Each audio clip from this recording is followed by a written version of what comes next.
poetas y economistas, filósofos e inventores, sindicalistas y empresarios, constructores y docentes, y muchos más. Todos trabajan para el bien común. Por eso queremos conversar con ellos, para conocerlos y conocernos. Entrevista en Aula 1, martes 19 horas, Radio Universidad Tecnológica Nacional, 93.5. Hola, muy buenas noches, una vez más en este martes de entrevistas en Aula 1. Y esta vez con un viejo amigo de la casa, porque con él medio como que empezamos cuando estábamos en el Aula 1 genuinamente. Pero acá estamos en este día raro, frío, no sé, raro, qué sé yo. ¿Qué dice Juan? Hoy no está Claudio le dimos licencia, estamos con mi amigo Juan. Daniel Guerín es quien les habla. ¿Y qué dice Juan? Muy buenas noches. Muy buenas noches, Daniel. Muy buenas noches a Alejandro Iglesias. Es el anfitrión de la UTN para que nosotros podamos hacer este programa de entrevista. Yo soy Juan Reginato y además a este conjunto lo integran Claudio Angelini, que vos mencionabas, Ricardo D'Annunzio y Gabriel Carini, que son los que hacen, los cinco, somos los que hacemos la producción y la puesta en redes de estas entrevistas. Más allá de lo que salga puntualmente en la radio, se pueden escuchar luego a través del canal de La Grapa Contenidos. Así que esta es nuestra presentación del día, pero nos faltó empezaste el y importante. No, era como un aviso. Le dimos suspenso. Un aviso que estamos. Sí, estamos con el doctor José Marcilese, profesor universitario en la Universidad del Sur de la cátedra en el departamento de Historia. No sé qué cátedra particularmente estás.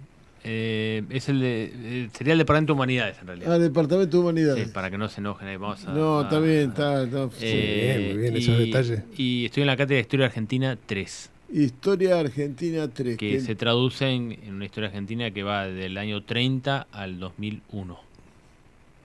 Ese es el área, el espacio temporal que cubrimos. Bueno, ya entraremos en esos detalles, pero vamos a empezar por otro lado. Decía que había como que José había estado con nosotros al principio, en uno de los primeros programas que hicimos aquí en Aula 1, pero en el Aula 1, propiamente dicho, allá en el 11 de abril, en el edificio histórico de la UTN. En aquel entonces, un poco con historia de Bahía Blanca, la industria de Bahía Blanca, la historia de la industria de Bahía Blanca, un poco por allí estuvimos dando vueltas hace un par de años ya. Sí. Y seguimos en pie y remando en este año. Pero lo queríamos traer a José. Vos estás trabajás en el archivo de la memoria de la Universidad del Sur. Sí, estoy a cargo del archivo de la memoria. Estás a cargo, sos el director. Soy el director de un plantel muy pequeño. Estoy yo y una persona más que trabaja conmigo, que es no docente, que también es formada en historia, que es Celeste Napal, que es la persona que es la que lleva el mayor peso de la actividad del archivo, que tiene que ver con el procesamiento de documentación de la universidad y también con las tareas de atención de las consultas. El archivo de la memoria, vale recordarlo, se formó allá por el año 1999. No falta mucho para que cumpla 30 años. Nació como un archivo de testimonios orales a partir de un convenio entre la municipalidad y la universidad, entre el entonces rector Gutiérrez y el intendente era Jaime Linares. Firmaron un acuerdo en ese momento para constituir un archivo de testimonios orales referidos a la historia de Bahía Blanca y generar un repositorio donde se pudieran conservar testimonios de vecinos y vecinas de la ciudad que pudieran presentar un tipo de interés para hacia el futuro. Y la idea era generar un ámbito que los contuviera y los preservara. Ese objetivo se mantiene. El archivo sigue haciendo entrevistas. Una parte importante de las entrevistas que preservamos, que son más de 600, corresponden a miembros de la comunidad universitaria, pero otros tantos no. y al mismo tiempo es el archivo documental de la universidad, es el archivo histórico de la universidad, el archivo de la memoria.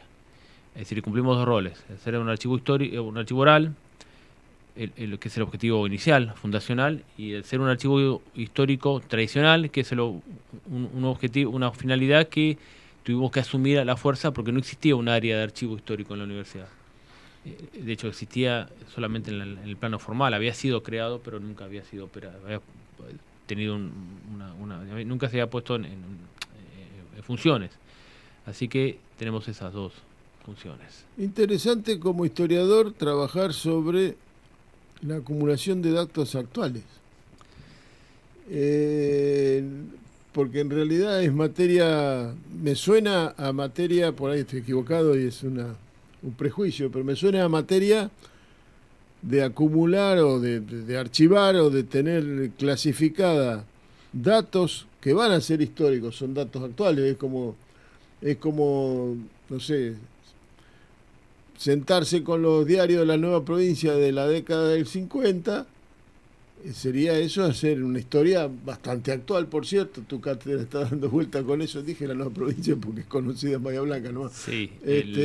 Y acá vos estás trabajando para que ese archivo esté disponible a futuras generaciones de historiadores. Nosotros lo que hacemos es trabajar sobre toda documentación, ya sea pública o privada, tiene un ciclo de vida.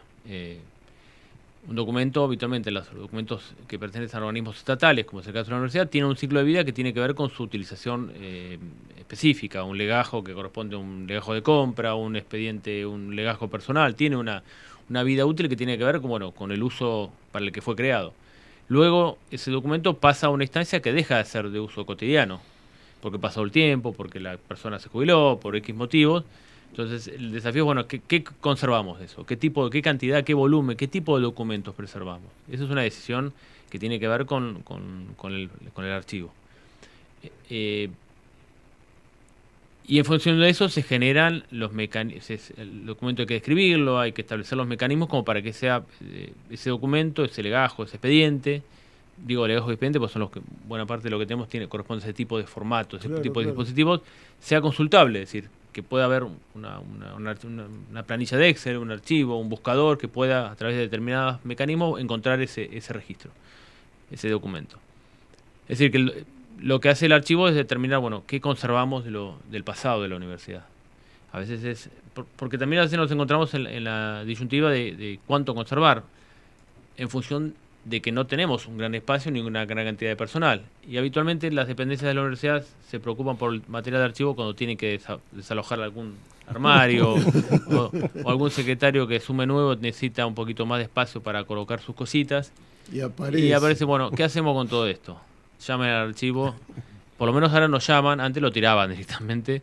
Es decir, que buena parte de las colecciones que nos han llegado por políticas también activas de la universidad. Recién lo que decía era un poco, a veces ocurre de esa manera, a veces ocurre de manera más ordenada, que tiene que ver con que la universidad tiene la voluntad de preservar su documentación, pero hay que determinar qué se conserva. Ese es el rol del archivo, porque estamos trabajando sobre documentos en papel, que tienen un soporte que se puede tocar, que se puede guardar, que no tiene los problemas de la documentación en papel de colonial, que tiene problemas de conservación. Nosotros trabajamos sobre documentos que tienen los más antiguos tienen 70 años, que para un documento en papel es relativamente poco, siempre teniendo en cuenta cómo se lo conservó. Ya no hay que leerlos ni con barbijos, ni con guantes. Sí, con guantes quizás sí, pero no son documentos que tengan que estén todavía afectados por problemas de conservación, que son los que por ahí afectan, problemas que se agravan en la medida que nos alejamos con documentos que se alejan en el tiempo, en la actualidad. Naturalmente. Y ese es un poco el rol que cumplimos, y es trabajoso por el tema del espacio, por el tema de las tareas que hay que hacer para la descripción de esos documentos, para la conservación, para la limpieza, para el guardado. Hay Y la clasificación, pues supongo que Sí. habrá una nómina en la cual uno puede consultar un índice para... Sí, una parte importante de los fondos tienen algunas formas algunos mecanismos que están incluso en la página web del archivo, que está dentro de la página web de la universidad, para poder ubicar, sobre todo el archivo que corresponde a los legajos. Nosotros conservamos todos los legajos del 56 al 76.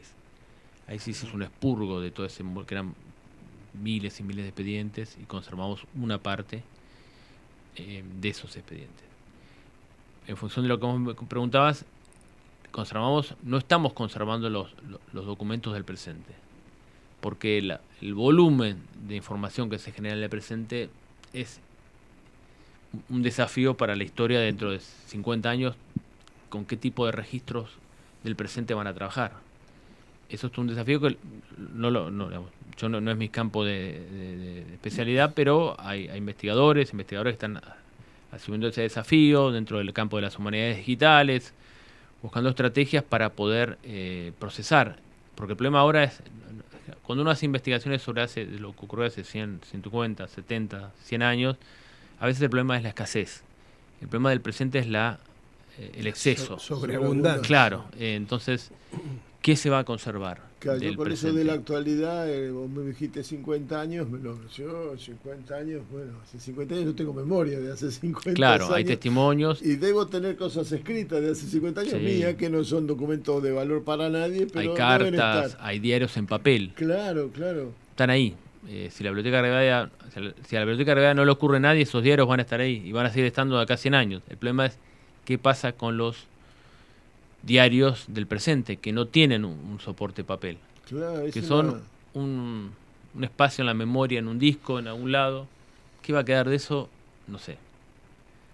Con los portales de noticias, con las redes. Y con las actualizaciones de las cosas perdemos los datos anteriores. Claro, si nos pasa en nuestros archivos personales, cuando cambiamos una computadora o ya no podemos acceder a ver un archivo porque está en otro formato, porque ya no podemos leer un CD o un VHS o cosas que eran... Un disquete. Que eran muy usuales hace 20 años Sí. y que ahora aparecen en un dispositivo prehistórico.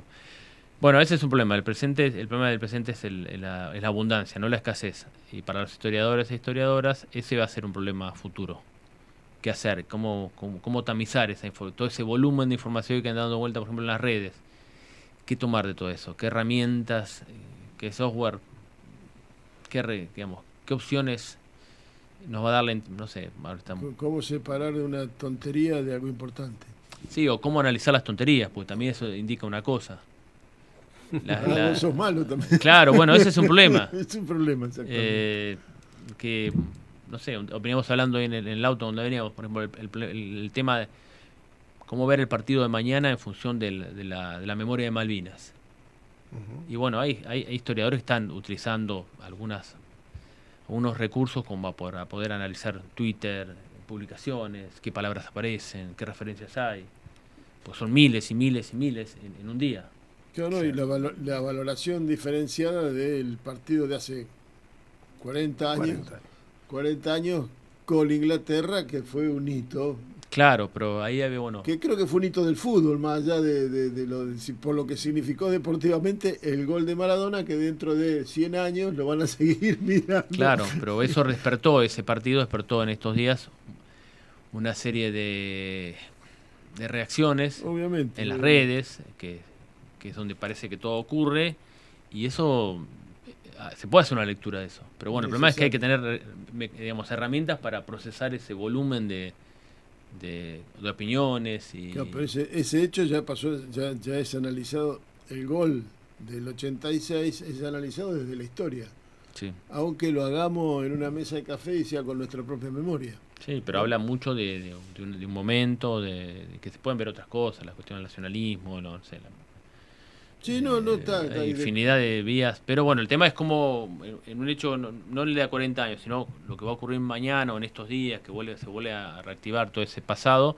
Bueno, cómo analizar, cómo procesar todo eso. Bueno, hay gente que lo hace, hay claro, no, hay recursos. También, justamente creo Hay que recursos. en eso es donde se mezcla más íntimamente lo que es la historia y la política, o la política valiéndose de la historia, Sí. o montando sobre la historia la interpretación de ese hecho histórico montando su discurso.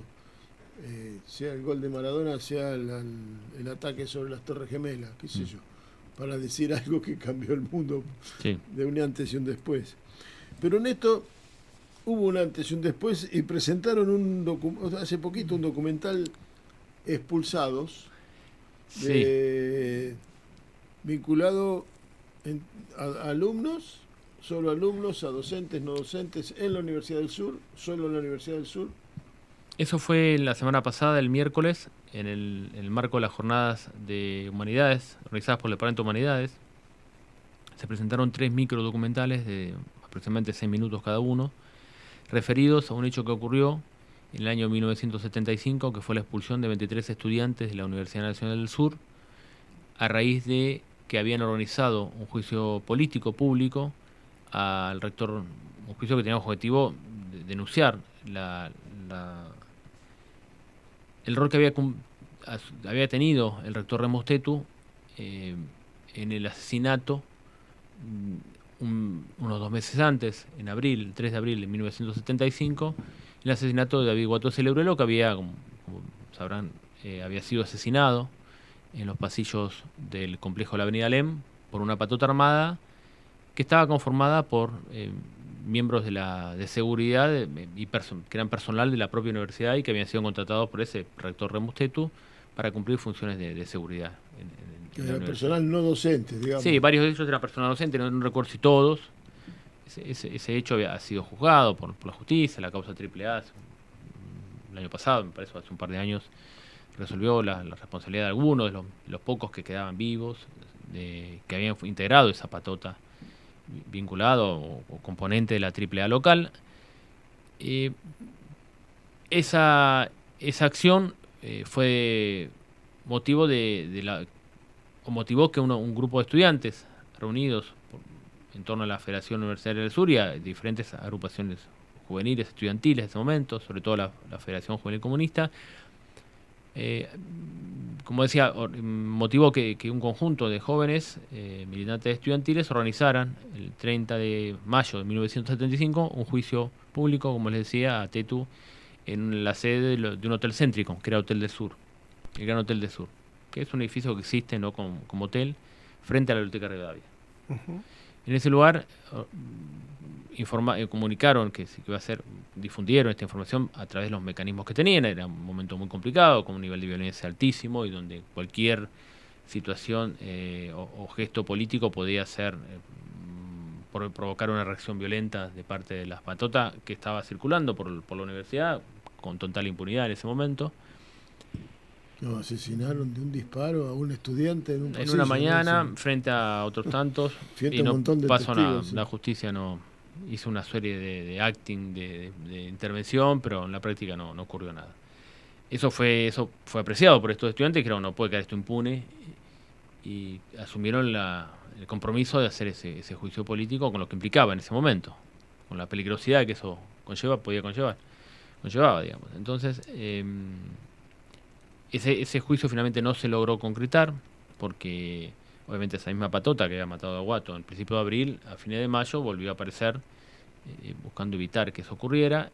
Pero bueno, como los testimonios de las personas que vimos lo indican, ellos mismos llamaron a la Policía Federal para que intervinieran en ese momento, en esa situación, que era creo que era no recuerdo bien el horario, creo que era la tarde, supongo que primera mitad de tarde.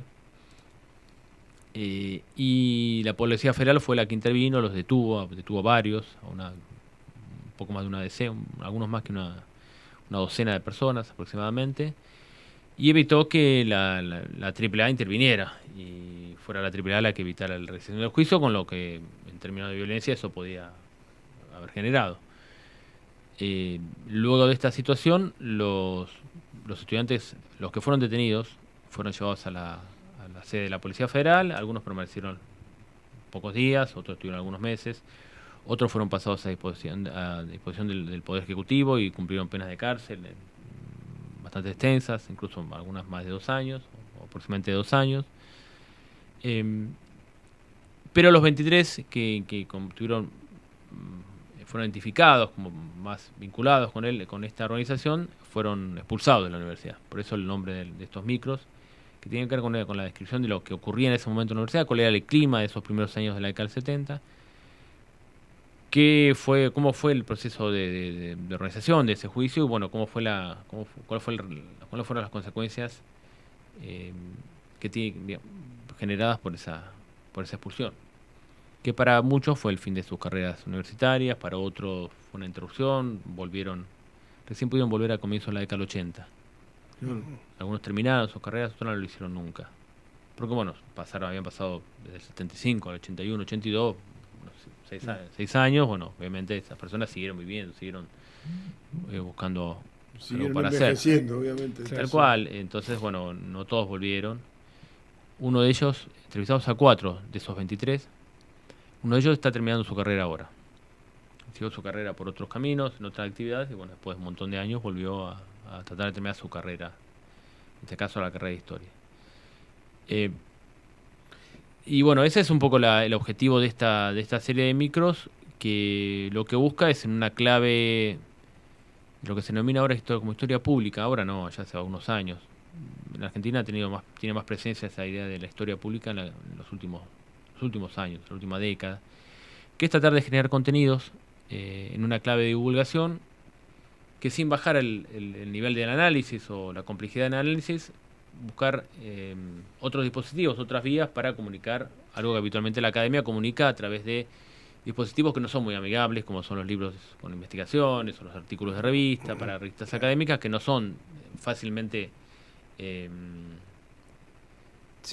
acceso sencillo popular, para una persona que digamos, que no viene del mundo académico de la historia. Entonces el desafío es busquemos otras vías para informar o para generar una mejor interacción entre la academia, entre lo que la academia genera y su entorno social. Dos preguntas. Una es, ¿cómo llegaron a identificar al tema? ¿Cómo el tema pasó a ser un tema de interés? ¿Cómo es ese proceso que termina en la generación de un contenido y de una investigación? ¿Le llega por vía fortuita, por transmisión oral, por conocimiento? El tema era un tema bastante olvidado. Hay investigaciones. De hecho, en la Jornada de Humanidades se presentó un trabajo hecho por un investigador joven de la universidad, Matías Merinosi, presentó un trabajo puntualmente sobre lo mismo hecho, sobre esta expulsión, en el marco de las jornadas. Pero en el marco con una forma tradicional del mundo académico, que es una ponencia en un congreso. Sí, claro. Que habitualmente generalmente lo escuchan, como ocurre siempre en un congreso de historia, te escuchan otros colegas, algún estudiante, pero bueno, no viene una persona desde afuera a participar de un congreso de historia. No es usual. ¿Cómo llegamos al tema? Bueno, a mí el tema siempre me ha parecido un tema interesante. Desde el año, cuando se hizo el libro sobre la historia de los 50 años de la universidad en el 2006, junto con otros colegas participamos en la redacción de los diferentes capítulos de ese libro. A mí me pareció, y yo estuve un poco a cargo, fundamentalmente yo en ese momento también ya estaba cumpliendo funciones en el archivo, y tuve a mi cargo la selección de las imágenes que van a ilustrar el libro, que ilustran el libro. Algunos lo recordarán, es un libro azul, con una foto de una manifestación en la tapa, está bastante agotado. Y una de las imágenes que utilicé fue la nota periodística, la imagen de la nota que habla de esa expulsión. Uh-huh. Porque me parecía un hecho, y el hecho está mencionado en el libro, me parecía un hecho impactante, no es una excepción para la época, hubo centenares de personas que fueron expulsadas, cesanteadas, que partieron al exilio, que fueron amenazadas, muertos, desaparecidos. La historia de la universidad en esos años es la historia de una tragedia, es una gran tragedia. Pero este tema me parecía interesante, siempre me pareció interesante. Esa nota aparece en los nombres de los 23. Yo me pregunté, qué bueno sería ubicarnos y ver qué pasó realmente ese día, qué fue lo que ocurrió y qué fueran los propios afectados por esa expulsión los que lo pudieran contar. Teniendo en cuenta eso, es que hace un par de años empezamos a buscarlos, algunos los conocía, otros no, y hubo toda una búsqueda. Decidimos hacer los micros sobre 4 testimonios. Podríamos haber buscado más, Pero bueno, en un momento pensamos que esos 4, en líneas generales, nos habían contado todo lo que queríamos saber sobre el tema. Y sus testimonios habían sido lo suficientemente exhaustivos y habíamos encontrado la forma de poder hacer los recortes que permitieran construir una narración. Porque el problema ahí no es... cuando vos vas a usar un dispositivo como un micro documental, hablamos de micro, pues son breves, son 6 minutos, son cortos. Lo que tenés que buscar, bueno, a través de qué quiero contar una situación. Tengo que ordenarla. La mejor manera es buscar hacerlo de manera cronológica, es la manera más fácil de comprender algo. Para una persona que por ahí no conoce tanto el escenario, el momento. Bueno, el primero refiere a cuál era el escenario de la universidad en ese momento. O sea, son preguntas que tienen que ver con cómo era la militancia en primera parte de los 70, cómo se vivía, qué ocurría en la universidad. El segundo te refiere más al crimen de violencia y al asesinato de Guatu y al hecho concreto del juicio fallido, y el tercero habla más de la expulsión. Pero bueno, había que hacer. Este trabajo lo hicimos desde el archivo, pero con estudiantes de la carrera de historia. Con Pablo Bambardi y Agustín Mostero, que son estudiantes, o están por graduarse o están en la última instancia de su carrera. Con ellos lo que hicimos fue, bueno, visualizar las entrevistas. Las entrevistas las hicimos, participamos los tres, en la mayoría. Y tratar de buscar, bueno, cuáles son los fragmentos que nos sirven para ir intercalándolos y haciendo una narración que esté constituida por los propios relatos de las personas. Ir utilizando algunas imágenes de archivo, porque hay muy poco fílmico de la época. Claro. Algunas fotografías, alguna nota periodística, algún documento que habla de las convocatorias a ese juicio político que iban a hacer estos estudiantes, que pertenecen al archivo de la Dirección de Inteligencia de la Provincia de Buenos Aires, que está conservado por la Comisión por la Memoria. Es decir, utilizar, bueno, cuáles son los elementos que tenemos para armar esto. Y ahí así fuimos conformando, es decir, ese relato dividido en 3 partes que están articuladas, son como una serie pequeña, corta. Ahí venía la segunda pregunta. ¿Cómo se puede acceder a ese material? ¿Está disponible? Sí, van a estar disponibles. Supongo que ya mañana lo subiremos. Nos quedaron a hacer algunos arreglos en el subtitulado. Siempre cuando uno vas a la presentación fue el otro día, pero ahí encontrás siempre alguna cosa que quedó desprolija, alguna. Bueno, sí. La idea es prolijar eso entre mañana y pasado, y subirlos al canal de YouTube del Archivo de la Memoria, que es Archivo de la Memoria UNS. Esa es si lo buscan en el buscador de YouTube, van a llegar a estas producciones y a otras que hemos hecho en otros momentos. Siempre teniendo a la universidad como un actor principal de nuestras indagaciones, pero no únicamente. Así que esa es la vía de... Por ahí van a quedar subidos los, sí, van a quedar los subidos 3 ahí, capítulos sí, del... Sí. Tratamos que no fueran demasiado extensos, primero porque la extensión también a veces es muy complicado. Cuando uno empieza a conformar este tipo de producciones, se da cuenta que es difícil, es trabajoso y que requiere de tiempo y de recursos, porque el trabajo de edición no lo hicimos nosotros, sino que lo hizo la Dirección de Medios Audiovisuales. Probablemente técnicamente nosotros podemos llegar hasta cierto punto, pero hay algunas tareas específicas que requieren un manejo que nos excede. Así que trabajó Celeste Napal en eso junto con gente de audiovisuales que hicieron la edición, los cortes, las transiciones, bueno, todo lo que tiene que ver con armar un pequeño documental, la introducción y bueno, y esa tarea lleva tiempo y también a veces generar producciones muy extensas no siempre favorece la visualización después. Por ahí, sí, claro. Entendemos que por ahí lo breve a veces no, y además bueno. con el ritmo que todos estamos teniendo en el uso y en la recepción y en la generación de contenidos y conteniditos, ¿no? Un poco sí. Lo que hablábamos antes. Hay una velocidad allí que si aparece algo que tiene 10 minutos ya... sí, el otro día, justo en estas jornadas de humanidades, hablábamos con un colega que vino de Mar del Plata, que él trabaja mucho en temas de historia pública, es decir, tiene armado en Mar del Plata un centro de cultura, se llama Historia Obrera, con una gran cantidad de acciones que tienen que ver con la generación de cursos y de contenidos. Y él, en cierta manera, ponía en duda eso de la falta de atención. Y me decía, no, en esta charla que tuvo que ver sobre historia pública, en ese marco de las jornadas, decía, la gente a veces ve una serie de televisión y está viendo toda una tarde esas maratones que los mismos canales de streaming promueven. Sí. Y ahí no tienen mucho problema para quedar sentado durante 6 horas viendo una serie o viendo 3 partidos de fútbol seguidos, que es lo que pasó. Entonces a veces hay que desarmar un poco el argumento, porque era un argumento que yo creía, en el cual creía mucho y me puso a pensar la semana pasada cuando mencionó esto, que a veces se puede buscar hacer algo un poco más extenso o más complejo y hay que buscar la forma de difundirlo, de que llegue a un público que esté interesado. A veces el desafío es eso. Pero claramente la extensión no es un tema a tener en cuenta. Sobre todo, pero hay cosas que la tendencia de uno por ahí es hacer la extensión, que la extensión sea inútil, no tiene supervisión técnica la extensión. Necesitas de supervisión técnica cuando la extensión es jugosa y lo que uno está mirando es atractivo, sí. Y no voy a decir divertido, no es la palabra, porque no es el tema no puede serlo. Pero sí que es atractivo, es decir, que te quedás, que me va a decir algo más, que me va a decir que no sé, qué datito me va a dar. Sí, y entonces es difícil que llevar. Eso es ser...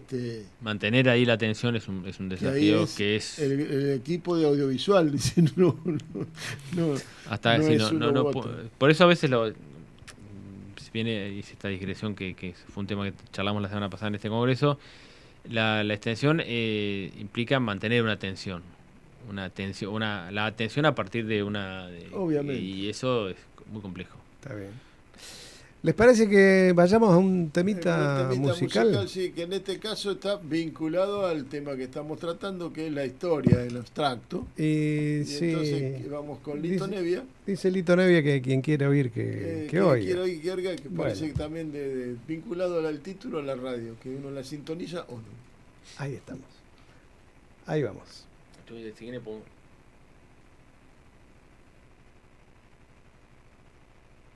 Andutriba.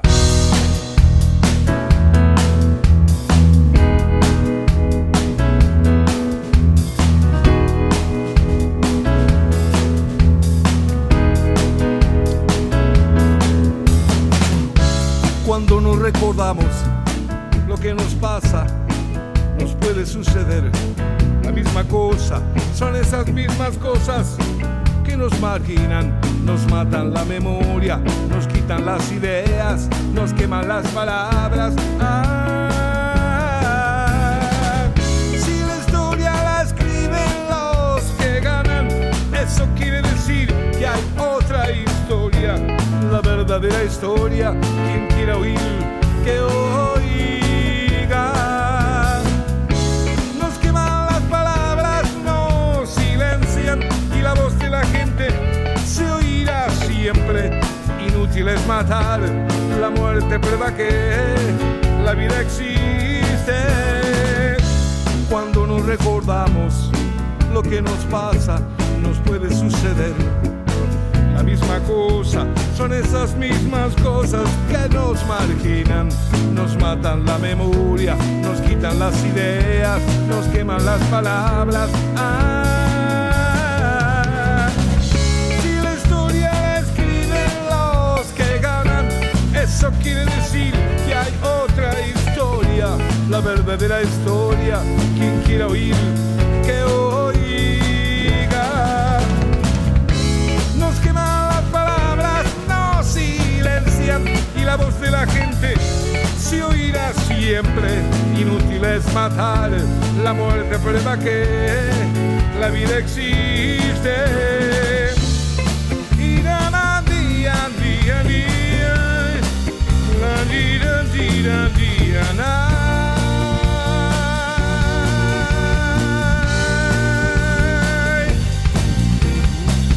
Si la historia la escriben los que ganan, eso quiere decir que hay otra historia, la verdadera historia.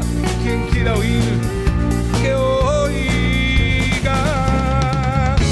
Nos queman las palabras, nos silencian y la voz de la gente se oirá siempre. Inútil es matar, la muerte prueba que la vida existe.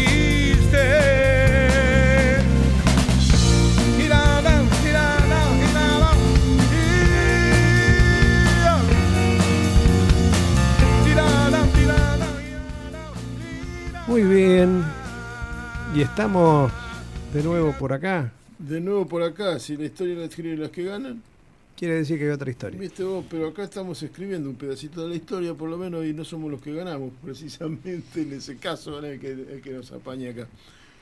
Me queda una duda, que en realidad la tengo, que la historia después, cuando siguió, me enteré de dónde había sido. Yo me acordaba de que yo tenía 15 años cuando esto aconteció. No puedo decir que soy testigo, ni partícipe, ni nada por el estilo. Obviamente no fui a la asamblea esta de juicio académico contra el rector, pero sabía que había existido un intento de asamblea, que eso había sido fallido y que un montón de estudiantes habían sido detenidos en ese intento. Esa era la historia corta que yo tenía en mi memoria. Pero con el devenir de las cosas, y acá lo reafirmás, que la asamblea se convocó en el Gran Hotel del Sur. El Gran Hotel del Sur son departamentos ahora, tenía un lugar que era un bowling en la subsuelo, que también pasó a la historia como un lugar triste, donde hubo un asesinato allí abajo, y tenía un bar, no sé, un buffet, que era famoso en una época, que era el Noveno. Era un hermoso bar, donde estaba, supongo que se desayunaría ahí en el hotel, que estaba en un 9º piso, que se veía desde los balcones, desde las ventanas, todo el entorno de la ciudad. ¿Por qué se hizo en el Hotel del Sur? ¿Y en qué lugar del hotel, si lo tenés registrado? Entiendo que fue en un salón, siempre los testimonios hablan de un salón, no pregunté puntualmente eso. Entiendo que lo habrán conseguido, lo habrán alquilado, lo habrán gestionado. No es un dato que no lo tengo. Digamos, el Gran Hotel del Sur era un hotel 4 estrellas, no sé, en el día de hoy se puede comparar con algunos de los hoteles que vemos en la ciudad, pero de medio para arriba. Sí, era un buen hotel. Era, sí. Y la vinculación con un grupo de estudiantes me llama la atención. Quizás alguno lo pidió, no haciendo dando demasiada información respecto de para qué se iba a utilizar. Indudablemente el hotel, la gente del hotel se habrá dado cuenta rápidamente de qué venía, cómo venía la mano. Claro, eso me quedó una duda. Sí, no sé, por ahí sería bueno preguntarlo a alguna de las personas que vimos, no lo preguntamos en su momento. No sabría quiénes eran los dueños del hotel o qué grupo empresario era el propietario, no tengo ni idea. Y el hecho de que fuera un lugar muy céntrico también quizás brindaría cierta... Y que fuera un lugar fuera de la universidad brindaría cierta seguridad. Si es que algo podía brindar seguridad en ese momento. Claro. Vamos a contarle a la audiencia que seguimos conversando con José Marcilese, doctor en historia, sobre la última... Me gustó el reflejo de radio que tuviste. La última publicación que han hecho, son los 3 microdocumentales titulados Expulsados sobre un episodio ocurrido en 1975 en la Universidad Nacional del Sur, con la expulsión de 23 estudiantes. 23 estudiantes de entonces. Yo te iba a preguntar, vos hiciste mención a la búsqueda, a la historia, a qué conservar. Yo pensaba que hay un periodo de nuestra historia donde hubo una intención manifiesta de ocultamiento de los propios hechos que se iban generando, ¿no? Las dictaduras en general han tenido una línea desde la quema de libros hasta la no difusión de asesinatos, de secuestros, la inexistencia en los medios de los centros clandestinos, que ahora los vemos y están en casi todas las ciudades del país, es una muestra más. ¿Cómo es ese trabajo de ir a buscar donde hubo un intento de ocultamiento? ¿Es lo oral o además otra cosa? Hubo muchísima gente que recurrió a la quema, a la destrucción de documentos, de material, porque eso era de alguna manera peligroso, ¿no? Claro, en este caso el registro central fue fueron los testimonios orales. Son los que los testimonios nos permitieron conocer cómo fue el proceso, establecer situaciones, la relación de los hechos, y que no están presentes esos datos y no están presentes esos datos en otro tipo de registros. O sea, la oralidad es fundamental para la historia reciente, porque nos permite ver o reconstruir situaciones que no están acerca de las cuales no hay datos en el plano escrito, que nunca quedaron por escrito. Nunca nadie dijo por escrito, vamos a hacer una asamblea para hacer esto y esto, y vamos a invitar a tal, porque era peligroso, porque no se hacía, porque hay dimensiones que tienen que ver con el plano de la subjetividad, que nunca quedan por escrito. Y vos mencionaste como una fuente de datos a la Dirección de Inteligencia de la Policía de la provincia. ¿Podés contarle a alguien que pueda no estar informado de qué se trata? ¿Cómo es que termina siendo eso una fuente documental? A principios de los años 2000, no recuerdo el año, no quiero mentir, pero fue hace unos 25 años, en función de las acciones legales que estaban empezando a generar para esclarecer y para esclarecer crímenes que se habían cometido durante los años de la dictadura.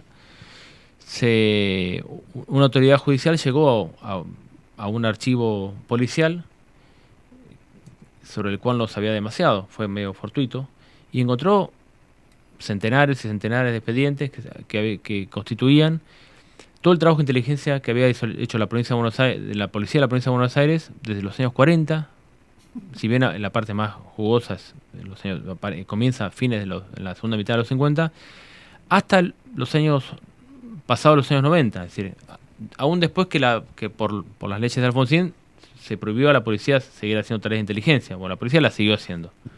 Es decir, que es un conjunto gigantesco de información generada a partir del trabajo de la inteligencia que hicieron policías, espías, podemos decir de una manera, eran policías, pero bueno, no cumplían roles de policía, sino cumplían otros roles, que era investigar, indagar, seguir, escuchar y volcar todo eso en minuciosos informes que eran remitidos a una autoridad central que estaba en La Plata.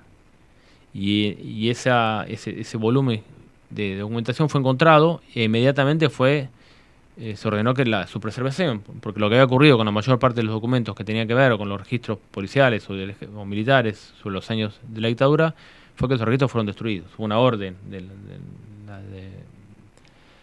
que partió desde la Junta Militar que había que destruir todo registro que diera cuenta de lo que habían hecho.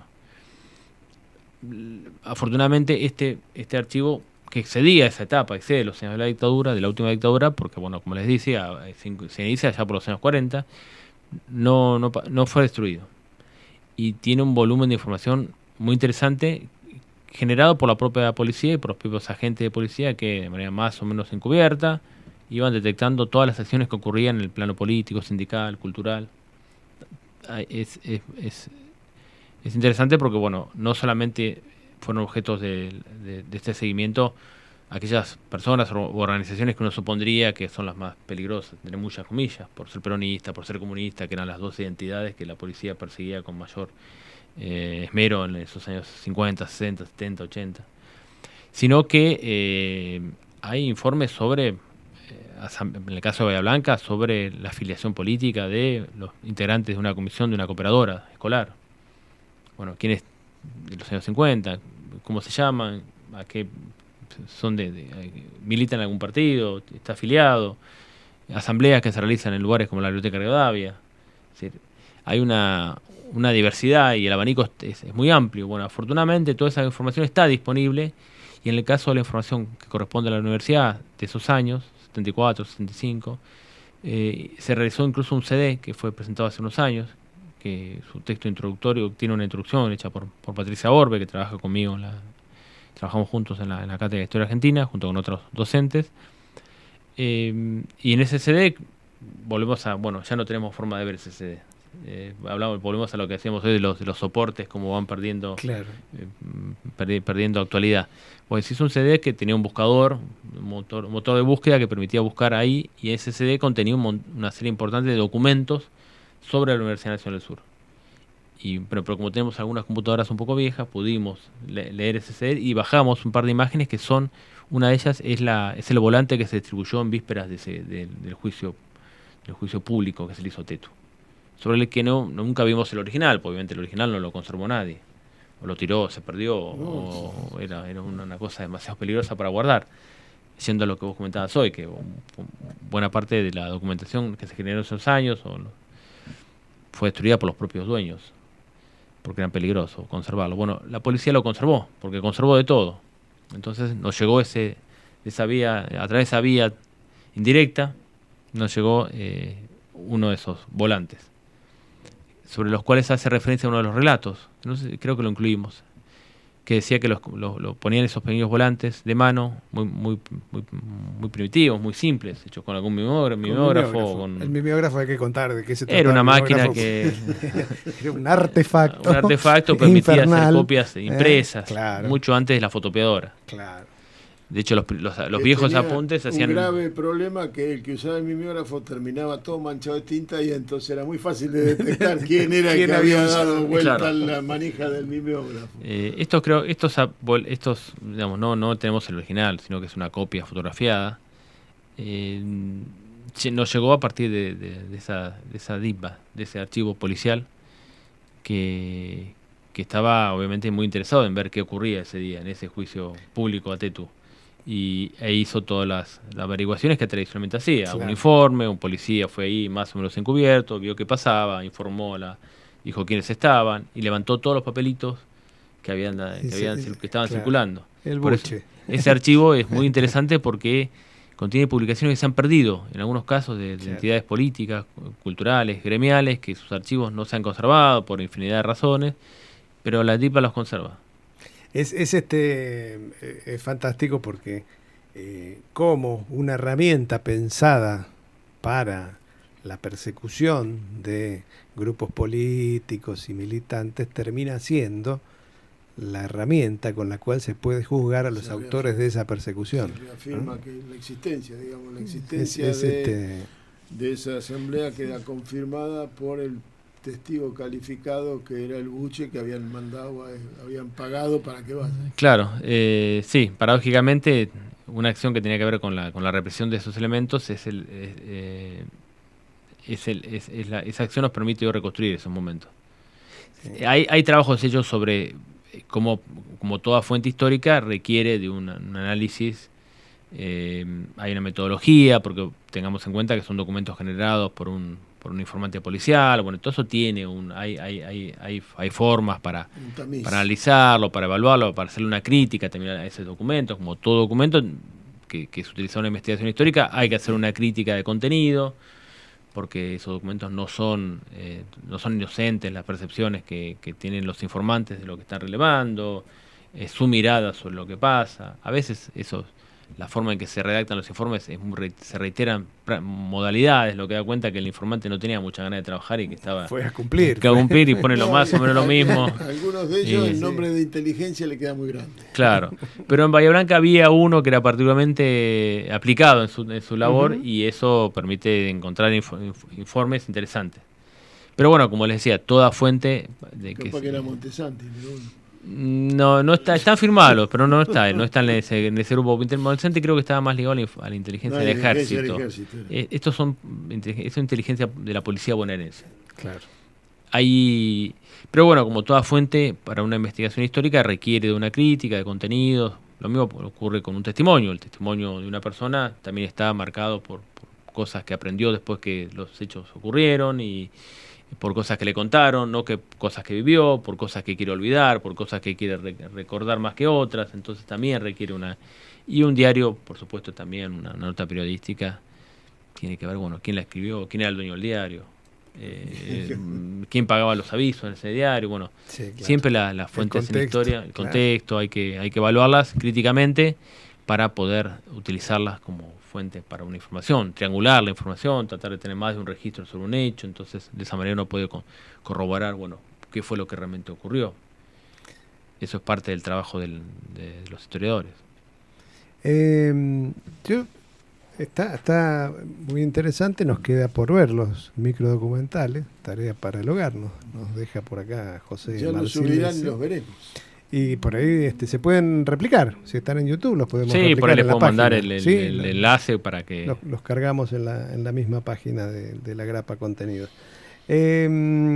Pero quería consultarte por qué otras cosas, qué otros proyectos hay en curso o en mente. Sí, a mí una de las cosas imagino que si que lo viste en 2006 a la noticia te quedó dando vueltas hasta poder convertirlo en un material, debe haber un montón de piolines sueltos por ahí.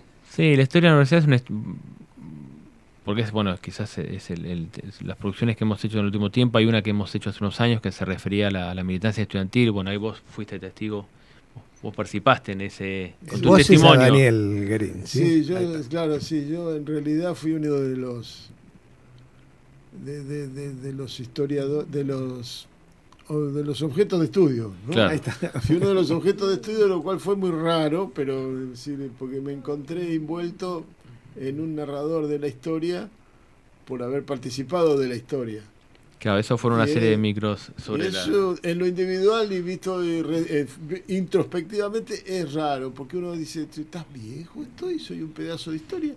Sí. Bueno, pero contemos de qué se trataban esos micros. Era sobre estudiantes, era sobre los movimientos, el movimiento estudiantil en el inicio en los primeros años de la democracia y la recuperación de la democracia. Claro, se llama Memoria y Militancia, que también está en el canal de YouTube. Supongo que el inicio era el 79-80. Sí, los relatos daban cuenta de cuál era el clima también. La lógica fue parecida, fue medio en orden. Un primer capítulo, para decirlo de alguna manera, creo que fueron 3 o 4.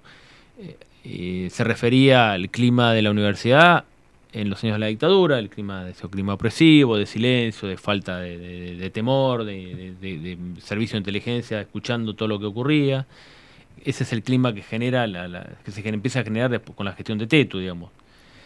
Los micros que venimos a usar expulsados lo que hablan del momento en que la actividad estudiantil y la militancia se terminó, se cerró, se disminuyó, prácticamente, no digo desapareció, porque no es una palabra que tiene otra connotación, pero dejó de ser la universidad un ámbito donde la última expresión se hablaba. De un periodo. Claro. Y la serie de Memoria de Militancia, que es en la que participó Daniel, tiene que ver con la reactivación de la vida universitaria, más o menos en lo que fue cronológicamente la Guerra de Malvinas. O sea, previamente había habido alguna activación, después de Malvinas eso se aceleró, y hubo una reactivación de la vida estudiantil y de los centros estudiantes. Todo lo que la gestión de Tetu vino a cerrar, en el 82 volvió a generarse. Claro. Y también ahí fueron los testimonios de los estudiantes, una generación quizás más joven que la que había participado de este juicio académico, de este juicio público a Tetu. Fueron ellos quienes brindaron sus testimonios. Y ahí la situación fue similar, no había muchos registros en papel, o empezaba a haber algunos volantes sobre los cuales no hay demasiado registro, no se han conservado, pero están en la memoria, que hablan de volanteadas en el año 82, fines del 81. Claro, la que yo recuerdo fue en el 81 en el edificio de Humanidades, volantes que alguien tiró en los escalinatas alguien que iba bajando por la escalera fue tirando... Los volantitos convocaban a una reunión, una asamblea que no se hizo. Buscamos ese volante en el archivo de la DIPA, no lo pudimos encontrar porque no sabemos si es que algún persona de inteligencia lo levantó del piso y lo guardó, que posiblemente haya ocurrido, cómo se guardó.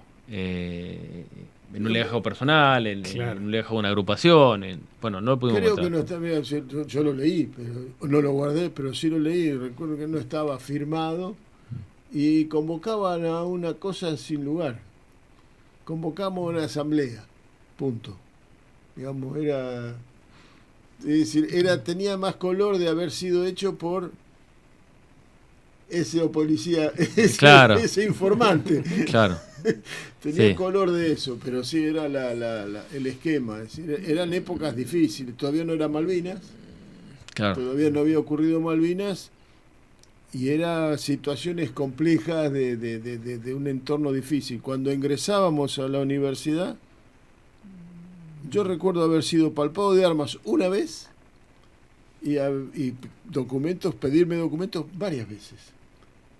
Yo tenía 20 años y estaba entrando a la universidad como estudiante de primer año, y era palparme de armas. Sí, ese es... Debo decir que yo la última vez que me afeité fue cuando terminé la secundaria y después no me afeité más. Entonces tenía un poco de barba y eso se ve que no les gustaba. Claro, sí, eso está... Esos procedimientos de ingreso están en muchos de los relatos que usamos para esa serie de Memorias de Militancia. Pero volviendo a lo que me consultabas hace unos minutos, hay temas que nos interesan. Un tema que nos interesaría hacer desde el archivo, hace tiempo que lo venimos pensando, es la posibilidad de hacer una pequeña historia sobre el barrio de Las Casitas, el barrio de las residencias estudiantiles, que está detrás de la universidad, ahí en la calle López Francés. No porque el barrio sea arquitectónicamente demasiado importante, sino porque es una forma de ver también la historia de la universidad de ese barrio. Cómo se construyó, cuál es el sentido por el cual se construyó, qué pasó con ese barrio en los años de la dictadura. Es decir, es una excusa para hablar de otros temas. Interesante. Y es un tema que está muy presente en la memoria de la comunidad universitaria, de las personas que vivieron. Fue un barrio donde vivieron primero docentes, después no docentes, ahora estudiantes, ahora unas casitas las usan los departamentos para alojar a profesores invitados o a personas que vienen a Bahía por algún motivo. Pero cada momento tiene que ver con una coyuntura. Así que en algún momento por ahí trataremos de hacer algo sobre ese tema. Tenemos algunos informantes, después los pasamos.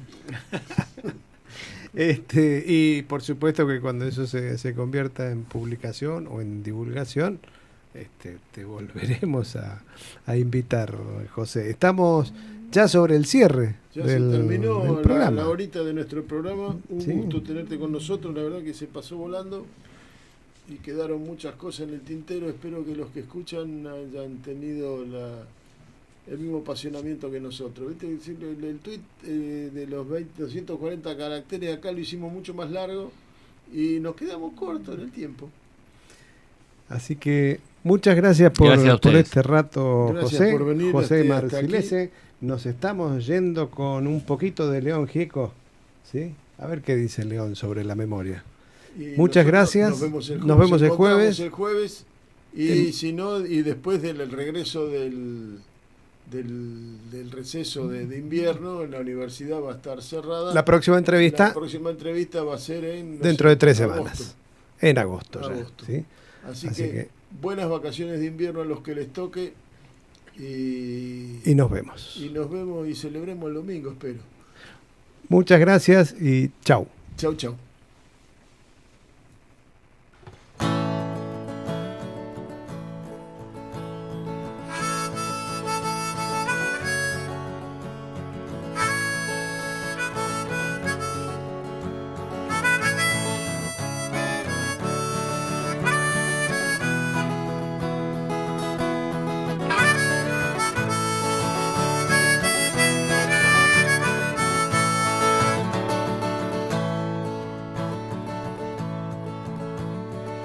Viejos amores que no están, la ilusión de los que perdieron, todas las promesas que se van y los que en cualquier guerra se cayeron.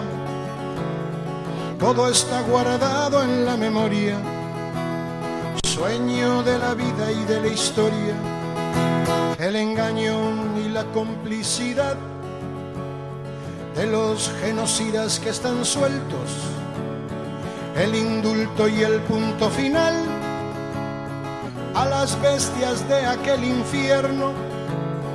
Todo está guardado en la memoria, sueño de la vida y de la historia. La memoria despierta para herir a los pueblos dormidos que no la dejan vivir, libre como el viento. Los desaparecidos que se buscan con el color de sus nacimientos, el hambre y la abundancia que se juntan el maltrato con su mal recuerdo, todo está clavado en la memoria, espina de la vida y de la historia. 2000 comerían por un año con lo que cuesta un minuto militar. ¿Cuántos dejarían de ser esclavos por el precio de una bomba al mar? Todo está clavado en la memoria, espina de la vida y de la historia. La memoria pincha hasta sangrar a los pueblos que la amarran y no la dejan andar, libre como el viento.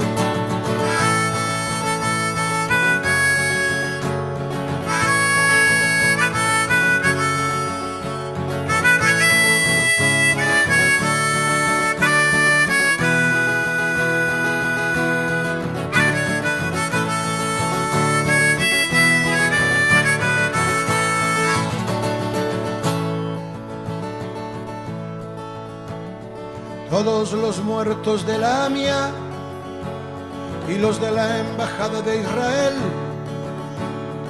el poder secreto de las armas, la justicia que mira y no ve, todo está escondido en la memoria, refugio de la vida y de la historia.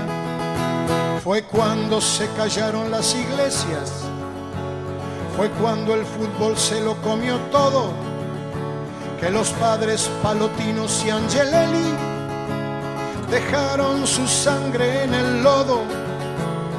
Todo está escondido en la memoria, refugio de la vida y de la historia. La memoria está ya hasta vencer a los pueblos que la aplastan y que no la dejan ser, libre como el viento.